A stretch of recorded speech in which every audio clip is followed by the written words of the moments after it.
Kembali lagi bersama Lafaz Sukacita. Pada hari ini saya akan membagikan kebenaran firman Tuhan kepada saudara-saudara untuk mendengar firman Tuhan. Memulai kebenaran firman Tuhan dari ini, mari kita berdoa. Terpujilah Allah Bapa di surga, pencipta langit dan bumi, Allah yang senantiasa menjaga dan memelihara kami semua. Atas kebenaran firman Tuhan di hari ini melalui kitab Kisah Para Rasul yang kami renungkan dan kami akan bacakan sebagai makna perenungan khotbah dan ini kepadamu untuk memuji kebesaran nama Tuhan. Berkati yang memberitakan firman, berkati kami semua yang mendengar dan melakukannya. Demi Kristus Yesus firman yang hidup kami berdoa. Amin.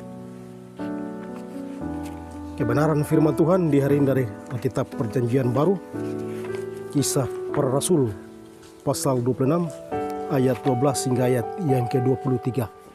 Yang demikian bunyinya: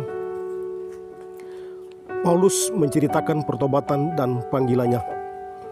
Dan dalam keadaan demikian, ketika aku dengan kuasa penuh dan tugas dari imam-imam kepada kepala sedang dalam perjalanan ke Damsyik, tiba-tiba ya Raja Agripa, pada tengah hari bolong aku melihat di tengah jalan itu cahaya yang lebih terang daripada cahaya matahari turun dari langit meliputi aku dan teman-teman seperjalananku. Kami semua rebah ke tanah dan aku mendengar suatu suara ia mengatakan kepadaku dalam bahasa Ibrani, Saulus, Saulus, mengapa engkau menganiaya aku? Sukar bagimu dan kegalang rangsan. Tetapi aku menjawab, siapa engkau Tuhan? Kata Tuhan, akulah Yesus yang kau aniaya itu. Tetapi sekarang bangunlah dan berilah. Aku menempatkan diri kepadamu untuk menetapkan engkau menjadi pelayan dan saksi tentang segala sesuatu yang telah kau lihat daripadaku dan tentang apa yang akan kuperlihatkan kepadamu nanti. Aku akan mengasingkan engkau dari bangsa ini dan dari bangsa-bangsa lain, dan aku akan mengutus engkau kepada mereka untuk membuka mata mereka supaya mereka berbalik dari kegelapan kepada terang dan dari kuasa iblis kepada Allah, supaya mereka oleh iman mereka kepadaku memperoleh pengampunan dosa dan mendapat bagian dalam apa yang ditentukan untuk orang-orang yang dikuduskan. Sebab itu ya Raja Agripa, kepada penglihatan yang dari surga itu tidak pernah aku tidak taat, tetapi mula-mula aku memberitakan kepada orang-orang Yahudi di Damsyik, di Yerusalem dan di seluruh tanah Yudea, dan juga kepada bangsa-bangsa lain, bahwa mereka harus bertobat dan berbalik kepada Allah serta melakukan pekerjaan-pekerjaan yang sesuai dengan pertobatan itu.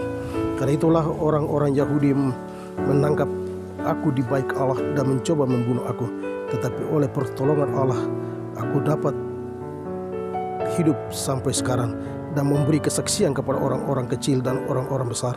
Dan apa yang kuberitakan itu tidak lain daripada yang sebelumnya telah diberitahukan oleh para nabi dan juga oleh Musa, yaitu bahwa Mesias harus menderita sengsara dan bahwa ia adalah yang pertama dan yang akan bangkit dari antara orang mati, dan bahwa ia akan memberitakan terang kepada bangsa ini dan kepada bangsa-bangsa lain.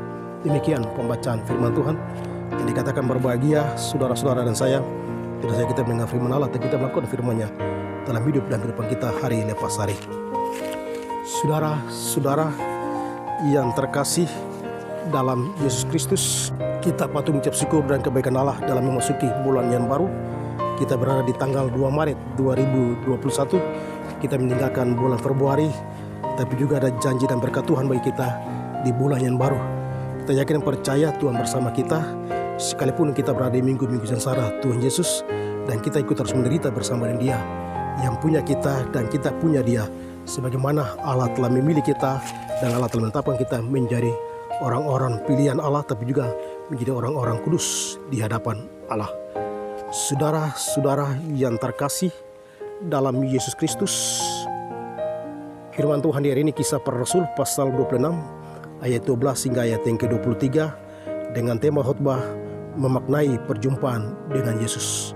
Sekali lagi dengan tema khotbah memaknai perjumpaan dengan Yesus.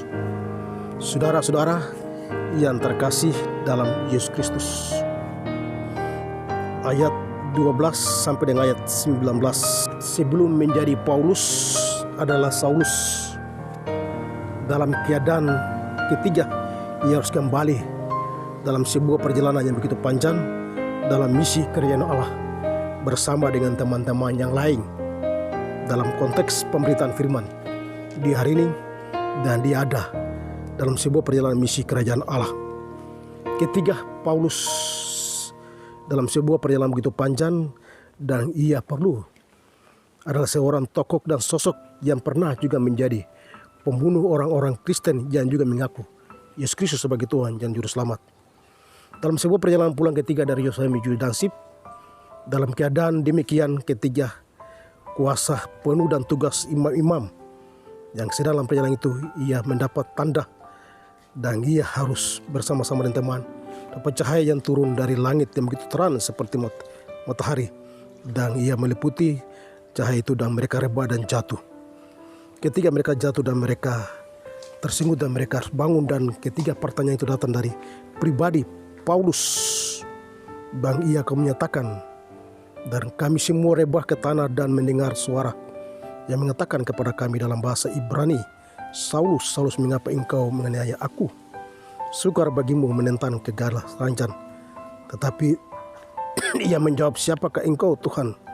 Kata Tuhan, akulah Yesus yang kau aniaya itu. Tapi sekarang bangunlah dan berilah. Aku menempatkan diri kepadamu untuk menempatkan engkau menjadi pelayan dan saksi tentang segalamu yang telah kau lihat daripadaku, tentang apa yang kau perlihatkan kepadamu nanti.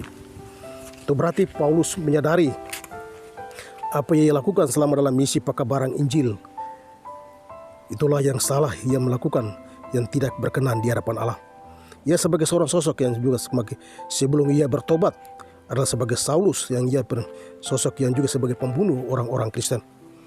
Melalui penglihatan dan panggilan itu, ia kembali dan sadar, dan ia bersama-sama dengan teman-teman harus ada dalam misi pemberitaan firman kepada semua orang yang belum percaya, termasuk orang-orang Yahudi yang mereka jumpa, tapi juga orang-orang lain yang ingin mendengar tentang kebenaran firman Allah. Saudara-saudara yang terkasih dalam Yesus Kristus, ayat 20 hingga ayat ke-22, Paulus menempatkan diri dalam rangka kesaksian yang hidup dalam sebagai seorang. Ia memberitakan firman dan ia menghadap Raja Agripa. Dan pada saat ia memerintah di tahun 64 sebelum Masehi, Paulus ikut juga memberitakan Injil bersama dengan teman-teman lainnya, menyampaikan misi kerajaan Allah kepada semua orang yang belum percaya menjadi percaya. Artinya Paulus menyadari dirinya sebagai seorang yang bertobat dan mengaku, dan ia kembali mengikut Yesus dalam jejak, dalam hidup dan kehidupannya, supaya memaknai seluruh apa yang dilakukan dan menghormati tentang Injil yang ia beritakan. Dalam tugas dan panggilannya, Paulus menempatkan diri sebagai seorang rasul yang baik, yang tadinya dijuluki sebagai Saulus, tapi juga sebagai seorang yang bertobat dan mengaku penyangkalan diri sepenuhnya di hadapan Allah. Dan ia betul-betul ada di tengah-tengah, selain di tengah-tengah orang banyak, tapi juga kembali di tengah-tengah kalangan keluarga, tapi harus menyampaikan diri sebagai orang yang bertobat dan menyadari tentang berita Injil kerajaan Allah. Saudara-saudara yang terkasih dalam Yesus Kristus, pada ayat yang ke-23, ia menjelaskan kepada Raja Agripa yang sedang setia dan taat selalu pada tugas dan panggilannya, yaitu Paulus sendiri. Ia menyatakan bahwa tentang Mesias yang akan datang, yang perlu harus menderita, supaya setiap orang yang menderita ikut harus mengaku dosanya di hadapan Allah, dan ini perlu mendapat pengampunan sesungguhnya kepada Tuhan, yaitu bahwa Mesias yang harus menderita sengsara, dan bahwa ia adalah yang mana akan bangkit dari antara orang mati, dan bahwa ia akan memberitakan tentang kepada bangsa ini dan kepada bangsa-bangsa lain. Itu berarti Paulus punya tanggung jawab yang lebih besar untuk memberitakan Injil baik ke dalam tapi juga keluar kepada semua orang yang belum percaya kepada Yesus Kristus tentang berita Injil sesungguhnya. Dan tanggung jawab itu Paulus memberikan jaminan bahwa ketika Kristus mengarahkan, memberikan pikiran kepadanya Paulus untuk dapat mengubah segala sesuatu menjadi baik, itu melalui firman Allah. Sebagaimana mereka yang hidup harus setia dan jauh mereka kembali di hadapan Allah dan mengaku dan bertobat dan berbalik sesungguhnya kepada Tuhan atas kebenaran firman Allah. Saudara-saudara yang terkasih dalam Yesus Kristus, belajar dari firman Tuhan dari kitab Kisah Para Rasul pasal 26 ayat 12 hingga ayat yang ke-23. Ada beberapa hal yang kita perlu sikapi tentang siapa diri Paulus sesungguhnya. Pada akhir-akhir ini sebagai persekutuan orang-orang yang percaya, orang-orang Kristen, kita juga belajar sebagaimana menjadi Paulus yang benar, menjadi seorang rasul yang baik. Ada dua hal penting yang kita renungkan berkenan dari konteks pembacaan firman Tuhan kita di hari ini dari Kisah Para Rasul pasal 26 ayat 12 hingga ayat yang ke-23. Yang pertama, kita juga ada selaku pelayan dalam hidup dan pekerjaan. Kita menjadi seorang pelayan yang baik, yang mana menerima tugas dan tanggung jawabnya sebagaimana Paulus yang telah mengaku diri dan bertobat. Kita harus bertobat menjadi orang yang benar di hadapan Allah, menjadi pengikut yang setia, dan bertobat untuk melaksanakan tugas dan panggilannya yang sesuai dengan rencana Allah itu sendiri. Kita juga dituntut untuk bagaimana memberitakan Injil, tidak saja kepada pendeta, yang juga memberitakan Injil kepada siapa guru jemaat atau penginjil, tapi kita semua yang tuntut apakah menjadi rasul kecil sebagaimana Paulus yang telah bertobat dan menjadi rasul untuk memberitakan Injil kepada semua orang yang belum percaya tetap percaya kepadanya. Yang kedua, kita juga belajar memaknai makna penderitaan Kristus itu dalam hidup dan kehidupan kita. Sebagaimana setiap orang yang datang kepada Ia akan memberikan pengampunan, dan kita mengaku bahwa Kristus telah mati dan bangkit, membawa kedamaian dan sukacita bagi semua orang yang harus hidup tinggal di dalamnya. Itu berarti kita percaya akan kebenaran firman Allah, tapi kita harus percaya tentang Yesus Kristus ketika kita ada di zaman ini. Banyak orang-orang Kristen memilih memuaskan telinga untuk memuaskan hal-hal yang tidak kurang berkenan menurut mereka. Tapi bagaimana banyak orang Kristen juga lupa untuk kebenaran firman Allah. Menjadi Paulus di zaman ini tidak sekedar, tapi tanggung jawab bagaimana untuk ikut memberitakan Injil. Paulus menyadari dirinya, ia bertobat dan ia kembali dan ia ada sekalipun ada lingkungan keluarga, dan ia memberitakan Injil dalam tugas dan panggilannya sebagai panggilan yang setia untuk menyatakan firman Allah kepada setiap orang yang mendengar. Oleh karena itu kita belajar dari firman Allah di hari ini, dan kita kembali dalam lingkungan keluarga kita. Kita menjadi orang-orang yang setia kepadanya atas kebenaran firman Allah. Tidak sekedar kita berbalik, tapi kita harus berpegang teguh atas janji Tuhan kepada kita, dan kita betul-betul hidup dan mengenal diri kita kepada Allah. Melalui firman yang telah diberitakan, tugas dan tanggung jawab yang telah tunjuk, kita ada dalam perkembangan zaman ini, dan kita kembali mengaku diri kita bahwa kita lah umat yang percaya. Kita lah orang-orang yang setia yang percaya. Kita berada dalam suasana seperti ini, kita hidup dan damai, terutama dengan Allah dan sesama melalui firman Allah. Tapi juga kita harus berdoa, dan kita harus memuji-pujian dalam tugas dan tanggung jawab kita sebagai anak-anak Tuhan. Demikian pemberitaan firman Tuhan yang telah kita dengar di hari ini. Tidak sekedar kita dengar firman Allah, tapi kita menjadi bagian dari pemberitaan firman ini, menjadi Paulus baru di zaman ini. Kita hidup menjadi rasul-rasul kecil di zaman ini. Kita hidup untuk bagaimana menyatakan firman Allah, ya dan amin, kepada semua orang yang ikut mendengar firman Tuhan. Kiranya firman Tuhan di hari ini mengubah, mendapat, menyatakan kasih di antara kita, dan kita hidup untuk bagaimana mengasihi orang lain, terutama mengasihi Tuhan dalam hidup dan kehidupan kita atas firman-Nya. Kita hidup menjadi orang-orang yang harus bertobat, tapi juga kita hidup ikut serta dalam panggilannya. Tuhan Yesus memberkati kita atas firman-Nya. Saudara-saudara yang terkasih dalam Kristus, mari kita bersatu dalam doa. Kami kembali mengucap syukur atas kebenaran firman Tuhan yang kami telah dengar dan kami renungkan bersama di hari ini dari Kisah Para Rasul pasal 26 ayat 12 hingga ayat 23. Kami yakin dan percaya kami harus bertobat dan mengaku diri kami untuk menjadi panggilan dalam misi pemberitaan Injil kepada dunia dan sesamanya.